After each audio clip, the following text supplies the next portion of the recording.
Hello बच्चों, क्या हाल चाल। आशा करता हूँ आप सब बहुत अच्छे होंगे। तो देखिए बच्चों, एक बार फिर से हमारा जो बीएससी जूलॉजी और कंप्यूटर साइंस का हमने पूरा शुरू किया है सीरीज, उसमें आज एक आपकी अगली क्लास जो कि लेक्चर 03 होगी जूलॉजी से, जो कि हमारे बीएससी वाले उत्तर प्रदेश के बच्चे हमको देख रहे हैं, उन सब की जो लेक्चर 03 वाली क्लास थी जूलॉजी से बीएससी फर्स्ट सेमेस्टर के लिए, वो आपकी फिर से आ गई है। हमने आपको पूरा जो कि हमारा फर्स्ट डेमो लेक्चर है और सेकेंड लेक्चर भी अपलोड हो चुका है। आज आपका लेक्चर 03 जा रहा है। तो 13 मार्च से हमने कहा था और 13 मार्च से आपकी पूरी जो सीरीज है वो एक लगातार सिस्टम में पूरा पैटर्न में चल रही है। तो कोई दिक्कत नहीं है, सिर्फ आप लोगों को क्या करना है, लेक्चर देखना है। और अगर आपको समझ में आता है तो कमेंट करिए, अगर कोई दिक्कत है तब भी बताइए, उसको सॉल्व करने की पूरी कोशिश की जाएगी। अब देखिए बच्चों, आइए हम शुरू करते हैं हमारा जो लेक्चर है जूलॉजी से बीएससी फर्स्ट सेमेस्टर के बच्चों के लिए। तो देखिए आपका आज जो कि लेक्चर 03 है और आप लोग जान रहे हैं कि आप लोगों को हमने मेन जो कि सेल के बारे में पूरा डेमो बता दिया है और प्लाज्मा मेम्ब्रेन का जो यूनिट मॉडल है उसको भी हमने कवर कर दिया है। तो आज हमको समझना है कि फंक्शन ऑफ प्लाज्मा मेम्ब्रेन, जो कि फर्स्ट स्लाइड में आप लोग देख रहे हैं कि प्लाज्मा मेम्ब्रेन का क्या फंक्शन होता है। तो देखिए सबसे पहली चीज आपको ये समझना है कि प्लाज्मा मेम्ब्रेन होती क्या है। तो हम आपको बार बार बता चुके हैं कि जो आपका सेल मतलब कोशिका होता है, उसकी सबसे बाहरी जो मेम्ब्रेन या दीवाल होती है उसको हम लोग प्लाज्मा मेम्ब्रेन कहते हैं। ये दो प्रकार की होती है, एनिमल सेल और प्लांट सेल दोनों में पाई जाती है। बस अंतर इतना होता है कि जो आपका प्लांट सेल होता है उसमें सबसे बाहर आपका सबसे पहले सेल वॉल मिलती है, उसके बाद सेल मेम्ब्रेन या प्लाज्मा मेम्ब्रेन मिलती है। लेकिन आपका एनिमल सेल में डायरेक्ट आपका सेल वॉल एब्सेंट होता है, सिर्फ प्लाज्मा मेम्ब्रेन या सेल मेम्ब्रेन ही पाई जाती है। चाहे उसको आप सेल कहिए, चाहे उसको आप प्लाज्मा कह दीजिए, बात एक ही है। तो चाहे सेल मेम्ब्रेन कह दीजिए, चाहे प्लाज्मा मेम्ब्रेन। तो मुख्य रूप से आपका ये एनिमल सेल में ही देखने को मिलता है, जहां इसकी सबसे ज़्यादा यूज होती है। ठीक, पहला पॉइंट आपका क्लियर हो गया। अब देखिए हमसे क्या कह रही है हमारी फर्स्ट स्लाइड कि plasma membrane is the upper most membrane of the animal cell and the second upper most membrane of the plant cell. वही जो अभी हमने आपको बताया कि सबसे ऊपरी लेयर आपकी एनिमल सेल की होगी, लेकिन दूसरी लेयर आपकी प्लांट सेल में पाई जाएगी, क्योंकि सबसे ऊपर आपका प्लांट सेल में आपका सेल वॉल पाया जाएगा, तो दूसरे नंबर पे आपका प्लाज्मा मेम्ब्रेन या सेल मेम्ब्रेन पाई जाएगी। लेकिन एनिमल में क्या लिखा है, plasma membrane is the upper most membrane of animal cell. जब भी कभी आप एनिमल सेल का डायग्राम बनाएंगे तो आपको उसमें सेल वॉल नहीं दिखाना है, नहीं तो वो आपका गलत हो जाएगा। क्यों? क्योंकि वो सिर्फ और सिर्फ मतलब प्लांट सेल में ही पाई जाती है, जबकि आपका एनिमल सेल में आपका प्लाज्मा मेम्ब्रेन एकदम ऊपर पाया जाता है। ठीक, अब देखिए दूसरा पॉइंट क्या है कि it performed as a protective wall of the cell. अब भाई देखिए, आप इसको मेम्ब्रेन कह रहे हैं, दीवाल कह रहे हैं, तो दीवाल का काम क्या होता है, घर को प्रोटेक्शन देना कि हमारे घर के अंदर कोई आ ना पाए, या हमारा घर जो है वो चारों ओर से ढका रहे, सुरक्षित रहे, हर चीज एक बेहतरीन तरीके से बनी रहे। इसीलिए तो हम घर में जगह जगह पार्टीशन करके दीवाल बनवाते हैं कि ये हमारा बाउंड्री हो गया, ये हमारा कमरा हो गया, ये किचन हो गया, बरामदा हो गया, तो इसीलिए कि वो हर एक चीज सेपरेट रहे। तो ठीक उसी प्रकार से सेल को भी क्या करता है, जो हमारी प्लाज्मा मेम्ब्रेन है वो प्रोटेक्शन देती है। तो लिखा क्या है कि it performed as a protective wall of the cell, की सेल का प्रोटेक्शन देना ही इसका मुख्य रूप से काम बताया गया है। और mainly made up of glycoprotein, lipid, enzyme, sterol, etc. और ये बनी किस चीज से है, जैसे आपकी दीवार सीमेंट, मोरंग, गिट्टी और भी अन्य चीज ईंटें हैं उनसे बनती है, तो ये हमारी बनी हुई है ग्लाइकोप्रोटीन, लिपिड, एंजाइम और स्टेरॉल से, जिसमें स्टेरॉल आपका लिपिड का ही पार्ट माना जाता है। ठीक, अब देखिए बच्चों, इसमें देखिए आपको बगल में यहाँ पे डायग्राम भी दिख रहा है। तो डायग्राम में उस हिसाब से तो आपको समझ में नहीं आएगा। क्यों? क्योंकि जब हम आपका इसका डायग्राम समझाएंगे, और कल हमने आपको मतलब इसके पिछले लेक्चर 02 में यूनिट मेम्ब्रेन मॉडल जो समझाया है, उसमें इसका पूरा डायग्राम को वेल अप टू डेट हमने डिफाइन किया है। तो डिस्क्रिप्शन में लिंक है, आप लोग जाके देख भी सकते हैं वहाँ से। बाकी देखिए इसमें आपका जो ये डायग्राम है, इसमें कुछ चीज़ें मेनली दी गई हैं। जैसे देखिए इसमें क्या क्या दिया गया है कि सबसे पहले तो ऊपर देखिए आउटर मेम्ब्रेन, नीचे आपका इनर मेम्ब्रेन।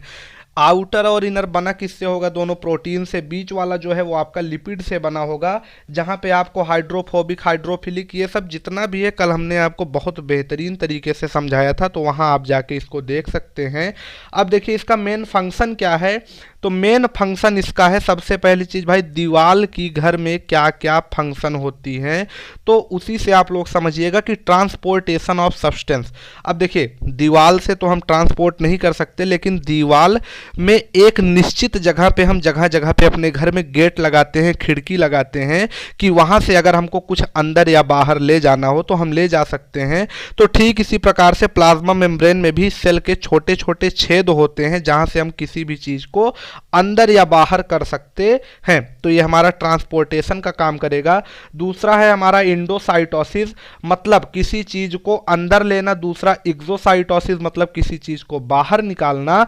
और चौथा और लास्ट है रिस्पॉन्स टू इन्वायरमेंट, मतलब कि हमको हमारी जो इन्वायरमेंट है, बाहरी वातावरण है, उसके प्रति हमको रिस्पॉन्स करना, उसको हमको अपने हिसाब से देखना कि किस प्रकार से हमारे सेल के अंदर और बाहर क्या चल रहा है। तो अब देखिए एक एक इसके चारों फंक्शन को हम लोग आइए आराम से पढ़ते हैं, जिसमें हमारा सबसे पहला क्या है, पहली स्लाइड है हमारी, ट्रांसपोर्टेशन ऑफ सब्सटेंस। अब देखिए ट्रांसपोर्ट में क्या होगा कि सबसे पहले चीज हमको पता है कि देखिए लिखा क्या है, plasma membrane is semi permeable membrane, जिसके नीचे लिखा है हिंदी में कि जिसमें गिनी चुनी चीजें ही आ और जा सके। मतलब आप लोग जब लेक्चर 02 देखेंगे तो आपको ये लाइन और बढ़िया क्लियर होगी।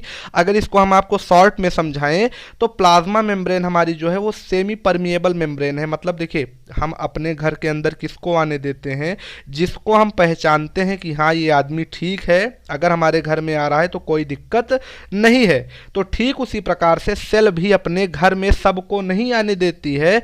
उसके जो मेम्ब्रेन, उसकी बाहरी दीवार है प्लाज्मा मेम्ब्रेन, वो सेमी परमिएबल नेचर की होती है। किस प्रकार से? सेमी परमिएबल का मतलब होता है कि जो सिर्फ गिनी चुनी चीजों को ही आने और जाने दे। तो भाई हम भी अपने घर में जिसको हम पहचानते हैं उसी को आने जाने देते हैं। पूरे दुनिया में तो अरबों लोग हैं, लेकिन हम भी कुछ गिने चुने चीजों को ही अंदर बाहर करते हैं। तो ठीक उसी प्रकार से हमारी जो सेल है वो भी अपने अंदर कुछ गिनी चुनी चीजों को ही अंदर और बाहर आने जाने देती है, जिसमें मुख्य रूप से आपका क्या होता है कि सेल के बाहर प्रोटीन होगा, विटामिन होगा, फैट होगा, मिनरल होगा, कार्बोहाइड्रेट होगा, जो कि सेल के अंदर आपको आके आपके सेल को ही बढ़िया से काम करने में मदद करेगी। तो वो सब आराम से आएंगी सेमी परमिएबल नेचर के कारण। उसके बाद देखिए नीचे क्या लिखा है, तो it is help in transportation of different useful या best material from outer space to inside the cell. मतलब ये हेल्प किस में करेगा? ट्रांसपोर्ट करने में। जैसे मान लीजिए कि घर में हम अपने कुछ यूजफुल चीज ले आए, जैसे मान लीजिए बाजार गए, वहां से आलू ले आए, ठीक। अब आलू का जो ऊपर का छिलका है उसको हमने अपने किचन में काट के फिर से घर के बाहर गेट में जाके उसको फेंक दिए कूड़ेदान में। तो क्या किए कि हम अपने घर में भी वो सामान ले आए, मतलब जो उसका यूजफुल वाला नेचर था, मतलब मेन आलू था, उसको तो हमने सब्जी बना लिया, लेकिन उसके छिलके को हमने बाहर फेंक दिया कि जानवर उसको खा लेंगे। तो ठीक इसी प्रकार से इसमें लिखा है कि चाहे यूजफुल हो और चाहे बेस्ट मटेरियल हो, दोनों का आदान प्रदान बड़े आराम से प्लाज्मा मेम्ब्रेन के द्वारा हो जाता है, ठीक। अब देखिए there are two types of transportation. अब ट्रांसपोर्टेशन भी दो प्रकार की होगी, पहली होगी एक्टिव और दूसरी होगी पैसिव। एक्टिव में क्या होगा कि जिसमें एनर्जी यूटिलाइज हो। आपके पेपर में आएगा कि what do you mean by active transportation, कि आप एक्टिव ट्रांसपोर्टेशन से क्या समझते हैं। तो आपको लिखना पड़ेगा बाकायदे कि जब किसी भी ट्रांसपोर्टेशन मतलब आयात या निर्यात में किसी चीज को ले जाने या ले आने में हमारी एनर्जी खपत हो तो उसको एक्टिव ट्रांसपोर्टेशन कहते हैं। और पैसिव क्या होगा कि जब कभी भी बिना एनर्जी के खर्च हुए हमारा काम हो जाए तो वहां पे पैसिव ट्रांसपोर्टेशन होगा। किस प्रकार से? जैसे देखिए आप लोगों को देखिए, जैसे हम अगर इसका एग्जांपल दें, सबसे पहले देखिए नीचे क्या लिखा है कि energy utilized when the molecules are going from lower to higher concentration, जैसे आयन, ग्लूकोज, अमीनो एसिड। जैसे देखिए एक्टिव ट्रांसपोर्टेशन का आपको यहाँ पे एग्जांपल दिया है कि आपकी एनर्जी कब यूटिलाइज होगी, कब उसमें वो होगा when the molecules are going from lower to higher concentration. जैसे ध्यान से आप लोग समझिएगा कि अगर कहीं पे बाहर जैसे मान लीजिए बहुत ज़्यादा पानी भरा है, जैसे कोई टब है, टब में हम छोटा सा एक छेद कर देंगे तो टब के अंदर तो पूरा टब लबालब बढ़िया पानी से भरा है, लेकिन बाहर क्या है, बाहर की पूरी ज़मीन सूखी है। तो जब उसमें छोटा सा हमने छेद कर दिया तो उसमें क्या हुआ, जैसे ही हमने उसमें छोटा सा छेद किया, बाहर जो अंदर उसका पानी भरा है पूरा, वो बाहर धीरे धीरे वहाँ से बहने लगेगा। लेकिन इसमें हमारी कोई भी एनर्जी खर्च नहीं होगी। क्यों? क्योंकि अंदर का जो कंसंट्रेशन है पानी का वो पूरा टब बिल्कुल फुल है, और बाहर क्या है कि बाहर बिल्कुल भी पानी नहीं है। तो बड़े आराम से उधर से इधर पानी एक रफ्तार में बड़े आराम से आएगा। लेकिन वही अगर पूरा बाहर भी पानी भरा है और अंदर पूरा टब भरा है, उसको खोल देंगे तो उसमें क्या होगा कि जो दोनों पानी है वो बड़ा मतलब मेहनत करके आपस में टकरा के अंदर बाहर होगा। तो उस कंडीशन में क्या होगा कि उस कंडीशन में आपका एक्टिव ट्रांसपोर्टेशन होगा, मतलब उसमें एनर्जी का यूटिलाइजेशन होगा। लेकिन अंदर पानी पूरा फुल है और बाहर पानी आपका बहुत कम है, तो उसमें बिना किसी एनर्जी यूज हुए पैसिव ट्रांसपोर्टेशन की मदद से वहाँ पे आपका जो पानी का लेवल है वो अंदर से बाहर बड़े आराम से चला जाएगा। और इसमें देखिए एग्जाम्पल क्या दिया गया है, जैसे आयन, ग्लूकोज, अमीनो एसिड। जैसे मान लीजिए सेल के अंदर आपका मान लीजिए आयन भरपूर है, मतलब क्या है कि उसको किसी चीज़ की ज़रूरत नहीं है, लेकिन फिर भी उसके जो बाहर वहाँ पे कुछ आयन है, ग्लूकोज है, अमीनो एसिड है, जो कि सेल के अंदर आना चाहते हैं। जब वो जोर लगाएंगे, क्योंकि अंदर किसी चीज़ की कमी नहीं है फिर भी वो आना चाह रहे हैं, तो उस कंडीशन में एनर्जी का यूटिलाइजेशन होगा। जबकि अगर मान लीजिए वहाँ पे ना हो तब बड़े आराम से आ जाएगा, तो पैसिव में हो जाएगा। तो हमारे हिसाब से आप लोग इसको समझ गए होंगे। अब देखिए अगली स्लाइड हमसे क्या कहती है। तो स्लाइड 02 में दिया गया है इंडोसाइटोसिस। इंडोसाइटोसिस का मतलब क्या होता है? इंडो मतलब अंदर, साइटोसिस मतलब आना। ठीक, तो the process in which food is taken by plasma membrane is called endocytosis. कि बाहर से प्लाज्मा मेम्ब्रेन के अंदर किसी चीज का आना इंडोसाइटोसिस कहलाता है। और कौन सा चीज आएगा, तो लिखा है कि फूड। तो जब बाहर से खाना प्लाज्मा मेम्ब्रेन के अंदर आएगा, सेल के अंदर आएगा, तो उस कंडीशन को हम लोग इंडोसाइटोसिस कहेंगे। ये कितने प्रकार से होगा? 2 प्रकार से होगा। It also have 2 types. पहला फैगोसाइटोसिस, दूसरा पिनोसाइटोसिस। फैगोसाइटोसिस क्या होगा कि when solid food material is taken, मतलब जब सॉलिड फूड मटेरियल, जैसे मान लीजिए कि हमारे शरीर में हमने बाहर से मतलब अपने खाने में नमक खाया, अब उस नमक की ज़रूरत हमारे सेल को है, तो जो नमक है वो सॉलिड फॉर्म में रहेगा। तो जब वो प्लाज्मा मेम्ब्रेन के अंदर जाएगा तो उस प्रोसेस को हम लोग फैगोसाइटोसिस कहेंगे। लेकिन उसी जगह पे अगर पानी मान लीजिए प्लाज्मा मेम्ब्रेन के अंदर जा रहा है तो उसको हम लोग पिनोसाइटोसिस कहेंगे।